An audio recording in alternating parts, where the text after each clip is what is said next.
বাগানে বসে আছে ওই মজলিসের ভিতর থেকে আল্লাহ নবীর একজন সাহাবা দাঁড়িয়ে গেল।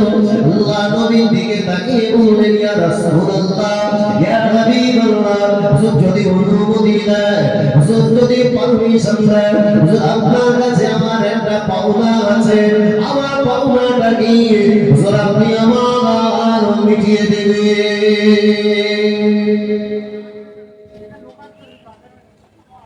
আপনার কাছে আমার একটা পাওনা। আহা, বিশ্বনবী সাহাবীরা ওই মজলিসের ভিতর থেকে ওই মানুষটার চেহারার দিকে তাকাতেন। আল্লাহ রাসূলের কাছে কিছু পাবেন, অথচ বিশ্বনবী কারোর কাছে কখনো ঋণ করেন না। আমার নবী ওই সাহাবীর চেহারার দিকে তাকাতেন, কি পাবেন? কিতাবের ভিতরে লেখা যায়, আল্লাহ নবীর সামনে দাঁড়িয়ে আল্লাহ নবীর চেহারার দিকে তাকিয়ে বললেন, ইয়া রাসূলুল্লাহ, ইয়া হাবিবাল্লাহ, ইয়া রাসূলুল্লাহ, ইয়া হাবিবাল্লাহ, হুজুর যদি অনুমতি দেন বলতে পারি, আপনার সঙ্গে আমি একটা যুদ্ধে ছিলাম, ওই জিহাদের ময়দানে হুজুর আপনার পিছনে আমি বসা, হুজুর আপনি একটা উটের পিঠে সওয়ার হয়েছিলেন, হুজুর আপনি যখন বেদিনের উদ্দেশ্যে আপনার চাবুকটা ঘোরাচ্ছিলেন গো, ওই চাবুকটা ছুটে ছুটে আমার পিঠেতে এসে লেগে গেল। ওই চাবুকের আঘাত আমার পিঠেতে যখন লেগেছিল, ওই পিঠের আঘাতে সহ্য করতে পারি না, যারা যন্ত্রণায় ছটফট করেছিল, কিন্তু কোনো কথা বলি না। আপনি যদি আমার প্রতি রেগে যান, এ কারণে কিছু বলি না। ইয়া রাসূলুল্লাহ, আজকে যখন পারমিশন দিলে, আজকে যখন অনুমতি দিলেন গো, আপনার কাছে বলতে দ্বিধা করি না। যেমন ভাবে আপনি আমার পিঠে মেরেছিলেন, অমন ভাবে আপনার পিঠেতে আঘাত করে আমার প্রতিশোধটা নিতে চায়। আপনি কি অনুমতি দেবেন? আপনি কি পারমিশন দেবেন? আপনার পিঠেতে আঘাত করার হুকুম পাবো নাকি?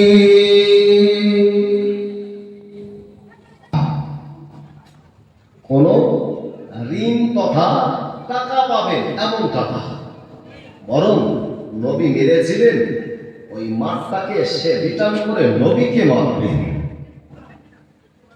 আবু বকর শুনেছে।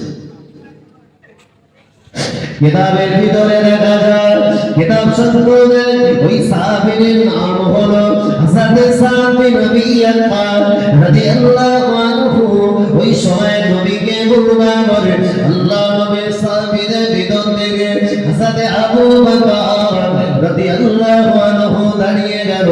ওই সময় সাদ বিন আবি ওয়াক্কাসকে ডেকে বলে, ও বাবা নবীর সাহাবী, ও সাদ বিন আবি ওয়াক্কাস, কি তুমি সালাম দিয়ে বলো, একটা বারের জন্য কি চিন্তা করেছো? আরে তুমি আমার নবীকে মারবে বলছো গো, তুমি আমার নবীকে মারবে?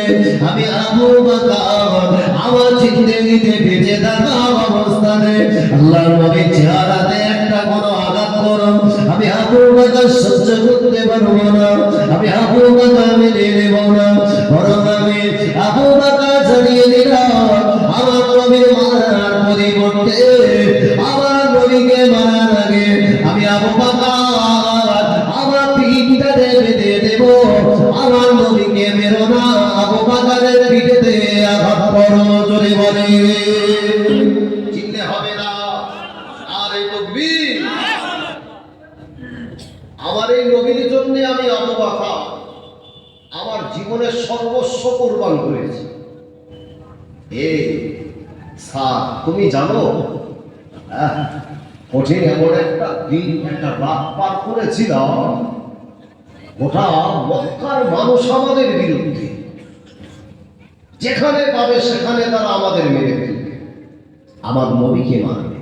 আমি আবু বকর আমার নবীর জন্য রাতের বেলা পিঠটা বিছানায় দিই। নবী কখন আসবেন আমার কাছে? আমার নবী এসে আমাকে ডেকে যেন নবী ফেরত না যান, এজন্য আমি আবু বকর একেবারে প্রস্তুতি প্রিপারেশন নিয়ে দাঁড়িয়েছিলাম। একটা গুহার ভিতরে আমার নবী একটু আরাম করবে, আমার নবী লাগতে দেয়নি, আমি আবু বকর নেমেছি সদার সাপে, আমি আবু বকর আমাকে দংশন করেছে, ওই দংশনের আঘাত সহ্য করেছি, কিন্তু নবীকে কষ্ট দিতে পারিনি, তুমি আমাকে মারো। আল্লাহ নবীর সাহাবী আবু বকর কথাটা বলবা করে ওই সবাই সাহাবী নবী আকরাম রাদিয়াল্লাহু আনহু দাঁড়িয়ে গিয়ে বললে, ও আমার নবীর সাহাবী আবু বকর, ও আমার নবীর সাহাবী আবু বকর, না না, আমার নবী আমাকে মেরেছিল, আমার নবী পরিবর্তে আমি আবু বকরকে মারব না, আমার নবী আমাকে মেরেছিল, এই কারণে আমার নবীর মানটাকে আমি আমার নবীর পিঠেতে আঘাত করব। আবু বকর সিদ্দিক রাদিয়াল্লাহু আনহু তিনি চুপটি মেরে বসে গেল। আবু বকর হাও হাও করে কাঁদে, আবু বকরের চোখ দ্বারা করে পানি গড়িয়ে যায়।